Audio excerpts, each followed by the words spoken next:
Enterrado en el patio de su propia casa, cubierto apenas por un trampolín infantil, así terminó un notario reconocido en Coahuila. Lo más inquietante no fue solo la forma en que murió, sino que la ubicación del cuerpo fue revelada por la misma mujer que horas antes aseguraba no saber nada de su paradero. Fue ella quien llamó a las autoridades y señaló el lugar exacto donde yacía su esposo. Lo que parecía un matrimonio estable escondía una relación consumida por los celos, el control y episodios de violencia que fueron escalando en silencio. La desaparición que movilizó a familiares y amigos terminó destapando un escenario de tortura dentro del propio hogar. Múltiples heridas, sedantes en el cuerpo y un entierro improvisado a pocos metros de la habitación de un niño. No fue un arrebato momentáneo. Fue una cadena de decisiones que culminaron en una escena brutal imposible de ignorar. Antes de empezar con el vídeo, queremos contarte que en este canal tenemos un podcast llamado Historias Criminales, donde analizamos casos reales, crímenes que marcaron época y las historias más oscuras del true crime. Te dejamos el enlace en la descripción para que vayas y nos escuches.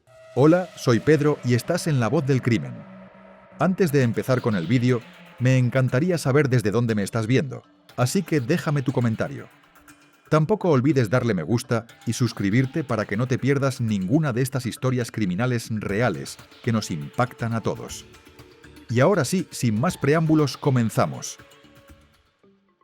Raúl Tomás Alton Garza nació en 1977 en Monclova, Coahuila, en el seno de una familia conocida dentro de la región. Era el segundo de 3 hijos de María Antonieta Garza y Daniel Alton. Aunque no se conocen demasiados detalles sobre su infancia, con el paso de los años logró consolidarse como un notario de prestigio en la ciudad. Su apellido y las relaciones familiares influyeron en su proyección pública, lo que le permitió colaborar con distintos gobernadores del estado. Quienes lo trataban lo describían como un hombre cercano, sociable, atento y profundamente ligado a su familia. Cualidades que reforzaban su imagen tanto en el ámbito profesional como en el personal. Ya en su etapa adulta conoció a Rosa Nelly Luna Cisneros, nacida en 1986 en México. Sobre los inicios de su relación no existen datos claros, pero se sabe que el vínculo entre ambos se fortaleció con rapidez. Rosa era considerada una mujer con amplia preparación académica. Dominaba 3 idiomas y había cursado 3 carreras universitarias, entre ellas Derecho. La conexión entre ambos avanzó con firmeza y en 2009 contrajeron matrimonio, formalizando una relación que, en apariencia, se proyectaba estable y prometedora. 2 años después de la boda, la pareja celebró el nacimiento de su único hijo, Braulio.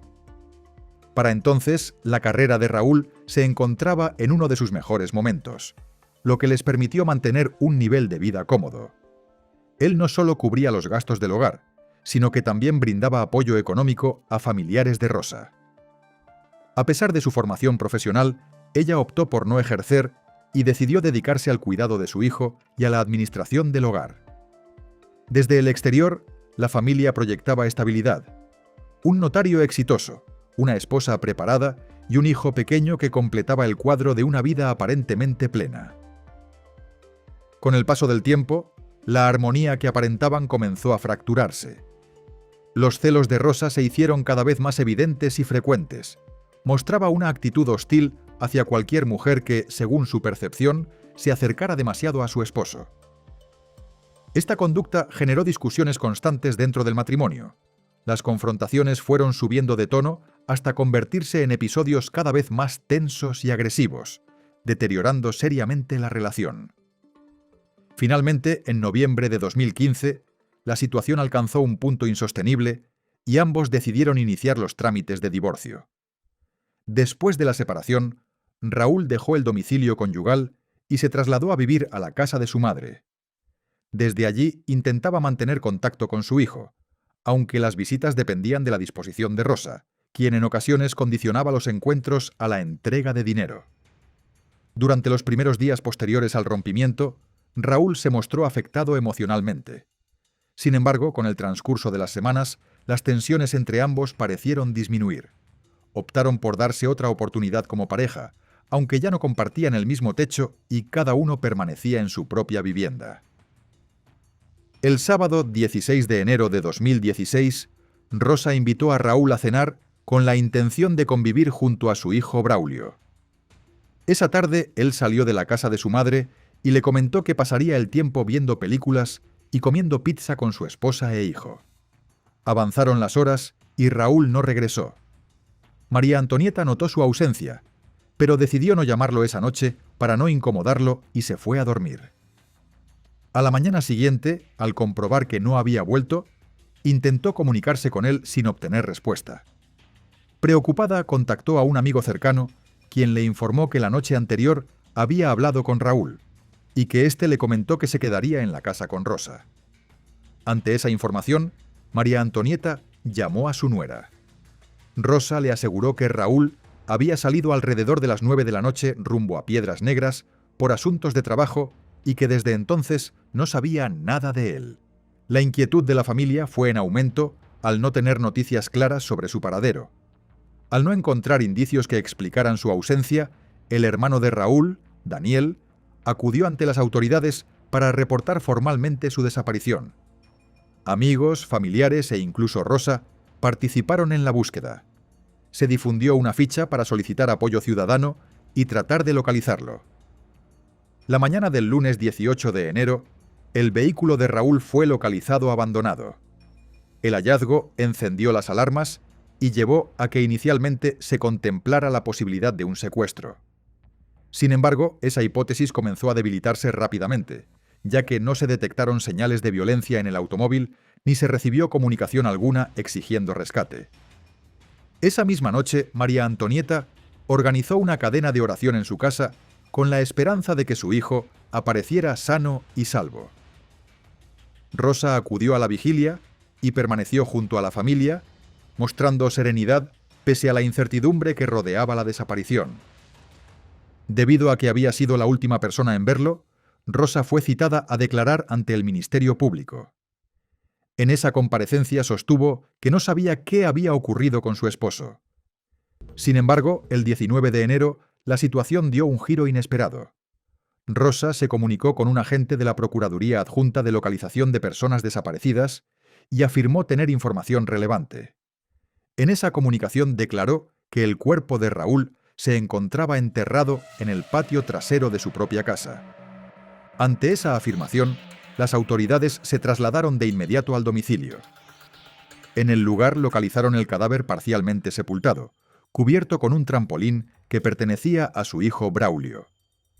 Junto al cuerpo se encontraron un martillo y un dispositivo de electrochoque. Tras el hallazgo, Rosa fue señalada como principal sospechosa y procedió a dar una explicación sobre lo ocurrido. Rosa relató que la noche del 16 de enero se había encontrado con Raúl en el Boulevard Tecnológico, donde él había dejado su camioneta. Después de comprar pastel y pizza, regresaron a la casa. Según su versión, en ese momento fueron sorprendidos por dos hombres armados que irrumpieron en el domicilio. Afirmó que los sujetos le ordenaron permanecer en una habitación junto a su hijo porque tenían un asunto pendiente con Raúl. Dijo haber escuchado una discusión intensa, aunque aseguró no haber distinguido las palabras debido a que encendió la televisión con volumen alto para que el niño no se asustara. Relató que escuchó golpes y un gemido, y que posteriormente fue llamada por los agresores. Al salir, aseguró haber visto a su esposo inconsciente en el suelo. Indicó que uno de los hombres la tomó del brazo y la obligó a cavar un pozo en el patio, donde enterraron el cuerpo. Luego colocó el trampolín encima para ocultar la tierra removida y afirmó que se fue a dormir con su hijo, atemorizada. Explicó que no había informado nada antes porque los supuestos atacantes la amenazaron con hacerle daño a ella y a su hijo si acudía a la policía. No obstante, los resultados de la autopsia comenzaron a contradecir su relato. Los forenses determinaron que Raúl había sido sedado con somníferos, lo que le provocó la pérdida de conciencia durante varias horas.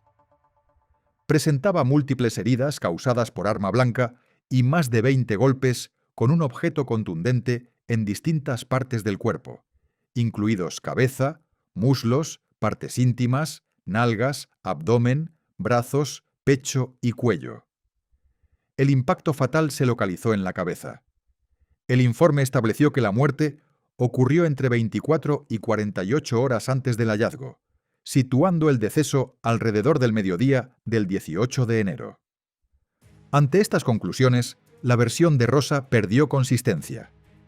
Inicialmente fue detenida por obstrucción a la justicia y el 22 de enero se emitió una orden de aprehensión en su contra como principal sospechosa del homicidio.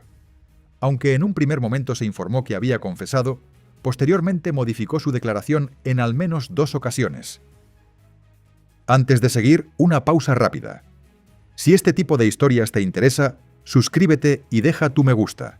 De esta forma me ayudas mucho a poder seguir trayéndote más casos como este. Con el avance de las indagatorias, las autoridades realizaron entrevistas a 21 personas cercanas al entorno de la pareja. Varios de los testimonios coincidían en describir episodios de violencia ejercida por Rosa contra Raúl. Entre las declaraciones más relevantes estuvo la de María Antonieta, madre del notario, quien relató que durante los 2 meses en que su hijo vivió con ella tras la separación, lo notó profundamente deprimido y afectado por el distanciamiento de su esposa y de su hijo. La madre aseguró que Raúl le confesaba sentirse perseguido. Le decía que Rosa aparecía de manera inesperada, que le lanzaba el automóvil, le gritaba y lo amenazaba. También recordó un hecho ocurrido el domingo 17 de enero por la tarde, cuando Rosa acudió a la notaría donde trabajaban ella y Daniel, el hermano de Raúl, para pedir las llaves del local y abrirlo, a pesar de que en ese momento aún no se tenía certeza pública de que él estuviera desaparecido. Daniel confirmó que su madre lo llamó ese mismo domingo para informarle que Raúl no había regresado a casa. En un inicio no le dio mayor importancia, pensando que se había quedado con Rosa. Sin embargo, cuando supo que ella aseguraba que se había marchado, comenzó a temer que algo grave hubiera ocurrido. Recordó además que 8 meses antes de su desaparición, Raúl le había pedido que cuidara de Braulio si algo llegaba a sucederle, y le había confesado que sufría agresiones por parte de su esposa, aunque nunca formalizó una denuncia. Compañeros de trabajo también aportaron declaraciones.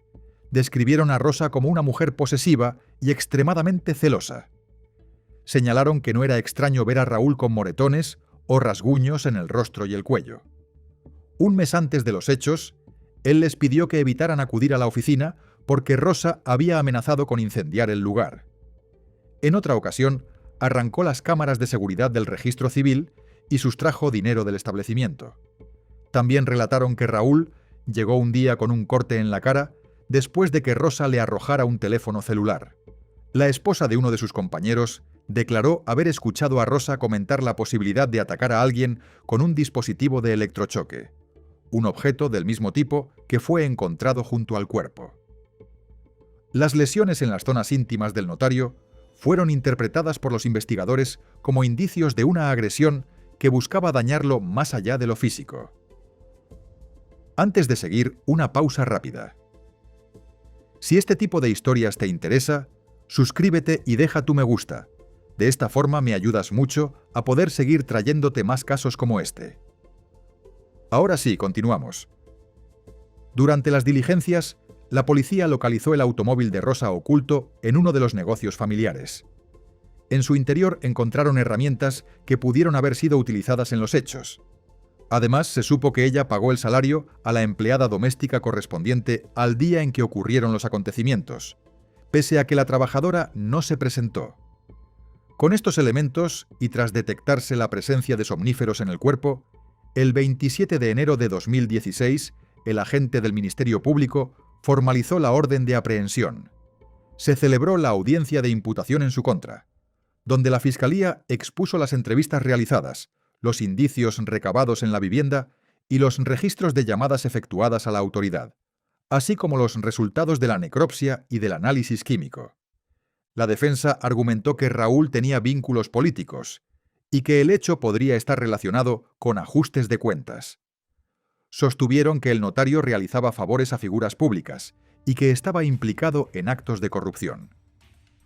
La Fiscalía rechazó esa hipótesis, señalando que no existían amenazas previas ni evidencia que relacionara su muerte con tales actividades. Tras valorar los elementos presentados, la jueza dictó auto de vinculación a proceso por el delito de homicidio calificado, considerando las agravantes de tormento, premeditación y ventaja. Ordenó prisión preventiva en el penal femenil de Saltillo mientras se desarrollaba la investigación. La magistrada sostuvo que Rosa había sido la última persona con la víctima y que su relato resultaba contradictorio frente a los resultados periciales. También se tomó en cuenta la ubicación sospechosa del vehículo y los antecedentes de conflicto entre la pareja. Aunque la defensa solicitó un plazo menor para cerrar la investigación, la jueza concedió 6 meses, atendiendo la solicitud del Ministerio Público. Argumentó que el caso requería tiempo adicional para corroborar pruebas, recabar testimonios, obtener registros telefónicos y realizar análisis especializados, incluido el estudio de la tierra extraída del patio donde fue enterrado el cuerpo, lo que implicaba la intervención de expertos de otra entidad. Mientras la investigación avanzaba, familiares, amigos, compañeros de trabajo y diversas figuras del ámbito político y empresarial acudieron al sepelio para despedir a Raúl.